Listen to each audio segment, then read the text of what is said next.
Make your own headlines. Hey, this is Dow Welsh inviting you to enjoy some random news and make the grace of God your biggest headline of the day. Today's podcast is sponsored by the Rodolfo Fence Company and the letter S.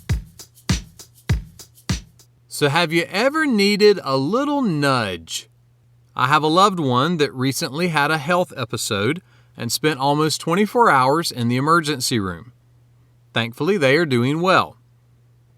As the clock neared midnight, we had been waiting a long time in the crowded lobby. I was tired, and waiting was starting to mess with my mind just a bit. Leaning on the wall, I quickly prayed, "Lord, give me a little more strength for the next hour." The main nurse immediately called the next name on the loudspeaker. You know what that person's last name was? Polite. I laughed at that little nudge in the right direction.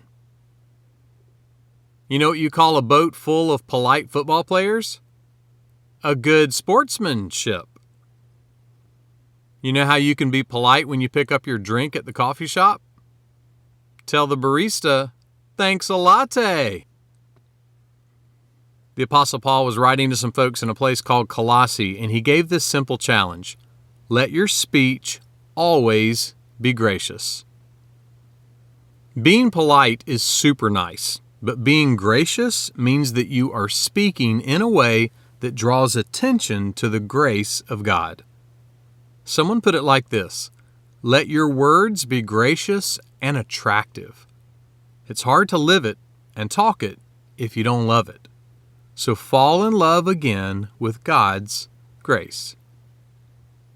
Look, your last name may not be polite, but the heart of a Christian has been captured by the amazing grace of God.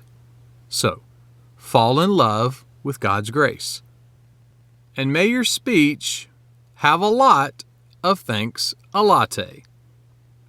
Make that one of your headlines today.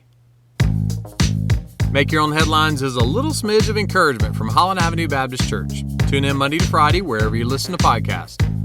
You can find my Sunday messages by searching Holland Avenue on YouTube or Apple Podcasts. And for more positive resources, check out hollandavenue.com.